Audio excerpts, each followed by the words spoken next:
Our next story is about a rape in France. It's a story we've told you before. It's heinous, it's disturbing, it will unsettle you. But it is important to talk about it, to inform the world, to expose some myths about rape. At the center of this case is 72-year-old Gisèle Pelicot. She lived with her husband in Mazan, a town in northeast France. They were apparently a happy couple. They had grandchildren. But in 2020, all of it changed. Gisèle discovered a secret that rocked her life. For a decade, her husband had drugged her, raped her, and even invited other men to rape her. She was raped 92 times by 72 men. And Gisèle had no clue. That's how heavily drugged she was. That's how heavily sedated she was by her husband.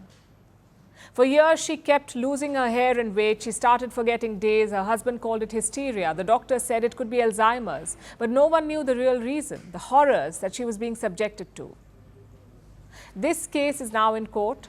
Her husband and 50 other men are on trial. The hearings are public. Now, usually the victim of a case like this is anonymous. They are not named. But Gisèle decided to speak out because she wants to change the norm. She says it is not a rape survivor who should feel shame. It is the rapists who should be ashamed. I wanted all women victims of rape, not just when they have been drugged. Rape exists at all levels. I want those women to say, Mrs. Pelicot did it, we can do it too. When you're raped, there is shame, and it's not for us to have shame. It's for them. It's a difficult thing to do, to stand in court and face your rapists, to look them in the eye, to hear the details again and again. But Gisèle is doing it. She wants to set an example for all rape survivors. And it's turned her into an unlikely hero in France. She says her only purpose is to show that rapists are not some strangers in the shadows. They are people we know in our daily lives. In this case, it was her husband and the men he invited. The profile of a rapist is not someone met in a car park late at night. A rapist can also be in the family, among our friends. When I saw one of the accused on the stand last week who came into my bedroom and house without consent, this man who came to rape an unconscious 57-year-old woman. I am also a mother and grandmother. I could have been his grandmother. In 2023, France registered 114,000 victims of sexual violence, 114,000. 25,000 were reported rape. Yet most rapes in the country go unreported. Do you know why? Because of shame. 80% women often do not press charges. 1 in 3 women globally have experienced physical or sexual violence. Yet the cases reported are far lesser. And this trial is not just about the vile acts, it's about how they are committed. Her husband doing it was bad enough.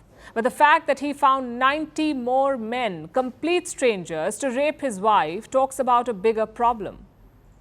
The systemic nature of abuse.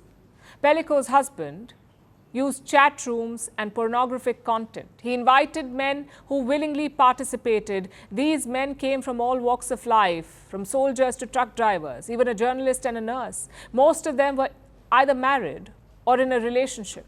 Some of them even had children. That's what makes this story even more chilling. These men felt entitled to violate a woman. Many of them claimed they thought Gisèle was a willing participant. She was lying there, heavily sedated. Yet they did not think her consent mattered. And pornography plays a role here. Police say Pelicot's husband had a laptop with multiple videos of asleep porn. Apparently, it's a thing. Videos of unconscious women being assaulted. These were the acts that these rapists consumed online, and in real life, it distorted the lines between fantasy and reality for them.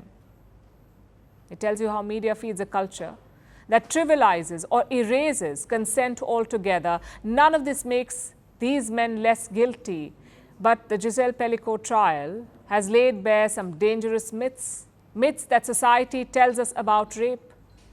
Rape is not just a crime of strangers. It happens in private, supposedly safe spaces, in homes. Often the rapists are the people we know, partners, friends, acquaintances. As the trial continues, we don't know what justice will look like for Gisèle, but this story is about more than one woman. It's about all women. It's about the culture that allows men to feel entitled to women's bodies and the systems that fail to protect us. Firstpost decodes the U.S. election, explains how America chooses its president.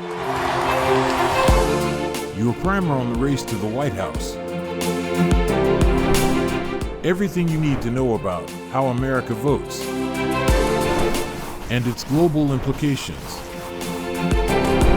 U.S. Election Explained. Every Monday and Thursday only on Firstpost.